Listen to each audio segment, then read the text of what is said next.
मैं 1 to 1 बात कर सकता हूं, मैं बीच में इस विषय पे बहस नहीं कर सकता दीपक जी। में इनको बोलने दीजिए, इनको जो बोलना एक्सपोज होंगे बोले, देश की जनता सुनेगी। मैं उस बयान को कोट कर रहा हूं इनके विधायक बुलवाइए इनको, और जब उसके खिलाफ कार्रवाई होगी, मैं आज बता रहा हूं उनके खिलाफ कार्रवाई होनी है, क्योंकि वो इसमें बहुत बड़े दोषी पाए जाएंगे, और जब उनके खिलाफ कार्रवाई होगी तो ये लोकतंत्र की दुहाई देंगे। ये आपके चैनल पर बैठकर चीखेंगे, चिल्लाएंगे, देखिए साहब लोकतंत्र की हत्या हो गई है, काला दिन है आज लोकतंत्र का। ये इनकी ये प्रवृत्ति है कांग्रेस। ठीक है आलोक शर्मा जी आपका जवाब। अरविंद जी रुक जाइए, आलोक शर्मा जी आपका जवाब, फिर मैं श्रीराज नायर के पास जाऊंगा। मुजफ्फर खान साहब, डीके दुबे साहब और शादाब जी भी मुझे दिखाई दे रहे हैं। एक कहावत है कि उल्टा चोर कोतवाल को डांटे। मणिपुर पर सवाल करो तो विपक्ष जिम्मेदार है, मेवात पर सवाल करो तो विपक्ष जिम्मेदार है। अरे भाई सरकार आपकी है, आप पकौड़े तल रहे हो सरकार में बैठकर। फला ने ऐसा कहा था, वही दोषी पाया जाएगा, पहले से ही पता है इनको। मोनू मानेसर को तो क्लीन चिट दे उसके राज्य के गृह मंत्री दे रहे। यही बात राहुल गांधी जी कहा करते थे, यही बात सोनिया गांधी जी विधायक दोषी पाया जाएगा। अगर हमारे खिलाफ यार छोड़ दो ना दीपक, सम्मान करिए आलोक जी का, प्लीज सम्मान करिए। अरविंद जी बीच में नहीं, आलोक जी अपनी बात कंक्लूड करिए, मैं आगे जाऊंगा। फिर देश को जलाने पे लगे, आग लगा रहे हैं देश में, और ऊपर से बकवास करते हैं बैठकर टीवी पे। ये सबको पता है, शांति से सुन नहीं सकते इतने गंभीर विषय को। ये सबको पता है। आप लोग आग लगा रहे हैं, और सतपाल मलिक ने ठीक कहा है कि आप लोग कुछ भी करवा सकते हैं 2024 से पहले। कभी मेवात जाकर देखिए, कल एक दिन के अंदर 3 घटनाएं हैं। बरेली में दंगा, एसएसपी ने रुकवा दिया। ट्रेन में क्या हुआ, हिंदू मुसलमान हुआ। कल मेवात में क्या हुआ, हिंदू मुसलमान हुआ।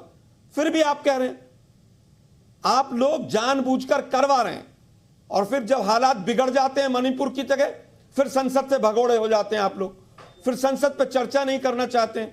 अरे भाई कहीं तो अपनी गलती स्वीकार करो। सरकार आपकी है, डबल इंजन की सरकार है, 9 साल से सरकार आपकी है वहां पर। 9 साल से हम सत्ता में नहीं। 9 साल का इंटेलिजेंस फेलियर भी हमारे जुम्मे है क्या? आप लोग करवाते हैं, जानबूझकर करवाते हैं। मोनू मानेसर जैसे लोगों को प्रशासन से शह मिलती है, उसके तमाम फोटोग्राफ हरियाणा पुलिस के बड़े-बड़े अधिकारियों के साथ। मोनू मानेसर के ऊपर मुकदमा दर्ज है। हाँ, वो तो आपका घर का आदमी है। मोनू मानेसर को लेकर इतना हुआ क्यों बनाया जा रहा है? वो आपका घर का आदमी है, उसको नहीं बनाना चाहिए। किसके घर का आदमी है? राज्य का गृह मंत्री पहले दिन ही, बीजेपी के घर का आदमी है वो, पहले दिन ही अनिल विज उसको क्लीन चिट दे रहे हैं कि वो तो था ही नहीं वहां, कुछ था ही नहीं वो तो वहां। भाई क्यों क्लीन चिट दे रहे हो आप कहो अगर वो दोषी होगा तो उसको भी सजा मिलेगी। पहले दिन क्लीन चिट। दूसरे जिलों में आग भड़क रही है, हमने प्रशासन को कंट्रोल कर लिया। आप लोग ना कंट्रोल करते हैं, ना आपकी नीयत है। आपकी नीयत है कि दंगे भड़के। आप देखिए रामनवमी पे 9 राज्यों में जिस तरह की घटनाएं होती हैं, सब जगह मैक्सिमम जगह प्रशासन फेलियर होता है। आप देखिए किस तरह से तमाम लोग बाद में फोटोग्राफ आते हैं कि वो कहां पर थे। डीआरडीओ के लोग भी, आरएसएस के लोग भी आईएसआई को जांच पहुंचवाते पकड़े जाते हैं। आगे मुझे लग रहा है इंफॉर्मेशन देते पकड़े जाते हैं।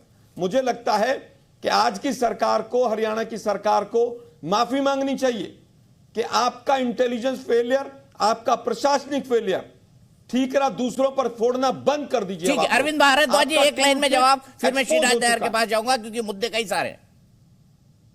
दीपक जी, ये जो बौखलाहट है ये सिर्फ इसलिए है क्योंकि इसमें इन्हीं के लोग इन्वॉल्व हैं, और मैं ये आपको भरोसा दिलाता हूं, ये वादा करता हूं आपके इस चैनल पर कि जो हमारी सरकार है वो एक भी आरोपी को नहीं बख्शेगी, चाहे वो इनका विधायक ही क्यों ना हो, चाहे वो किसी राजनीतिक दल का कोई बड़ा नेता ही क्यों ना हो।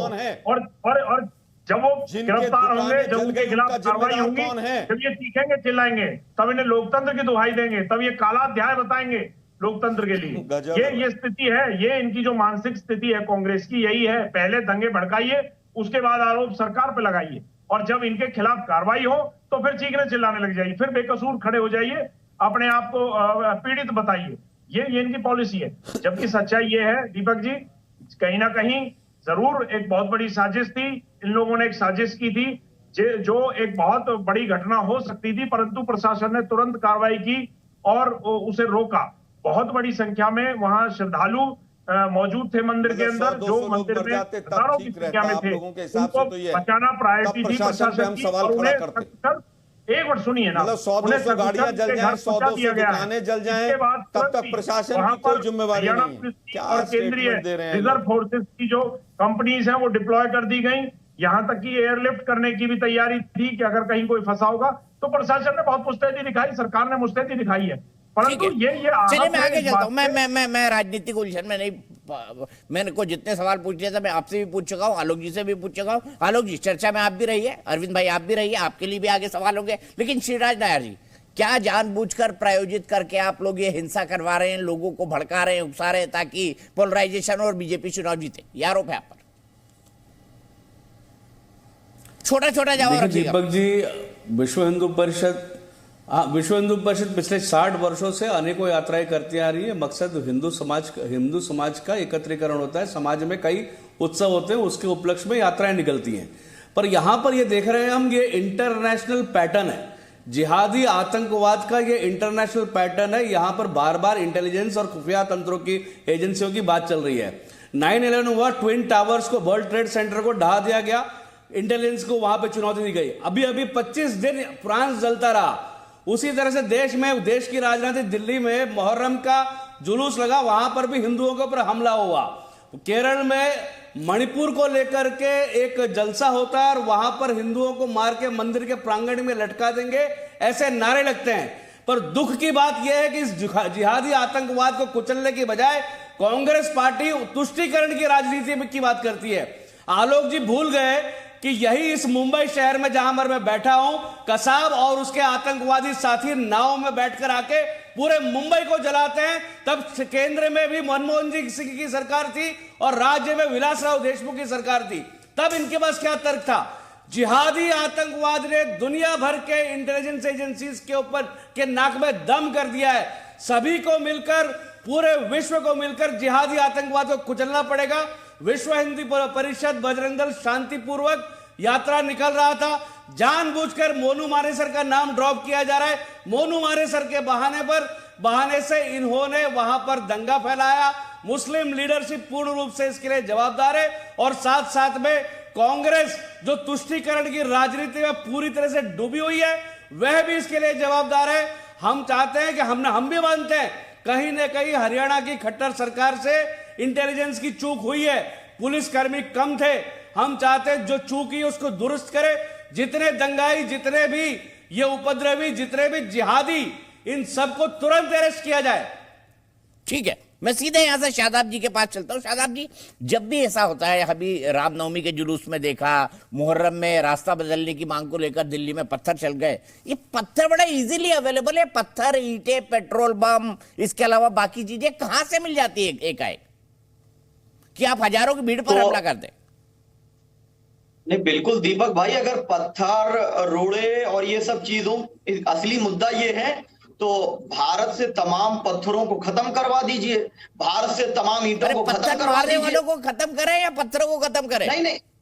नहीं, पत्थर मारने वालों को रोकने का काम जो है वो सरकार का है। इंटेलिजेंस फेल्योर है सरकार का। और जो असली मसला जो है इस फसाद की जड़ मोनू मानेसर और वीएचपी के वो लोग हैं। आज देखिए, पूरा देश शांति की अपील कर रहा है। दीपक चौरसिया भी वही चाहते हैं, मैं भी वही चाहता हूं कि सब लोग शांति बनाए रखें। लेकिन एक संस्था है, एक सेफरन ऑर्गेनाइजेशन है वीएचपी, जो प्रेस कॉन्फ्रेंस 2 घंटे पहले करके भी भड़काती है और अभी भी वो कह रही है कि जिहादी को पकड़िए। इससे मैं पूछूंगा जिहाद का मतलब क्या है? ये बता नहीं पाएंगे। अरे भाई, हमें भारत को प्रगति की तरफ लेकर के जाना है। आप शिक्षा, स्वास्थ्य की बात नहीं करते। जब आप इस तरह के पत्थर मार देंगे तो प्रगति पे चला जाएगा। शादाब भाई, पत्थर मार देंगे तो प्रगति पे चला जाएगा। पत्थर किसने मारा है? पत्थर मारा है आतंकियों ने। नहीं, ये पत्थर जो मार रहे थे हजारों के जुलूस पर, ये कौन थे? सुनिए, नुहू में कौन ज्यादा है सब जानते हैं, मेवात में कौन ज्यादा है सब जानते हैं।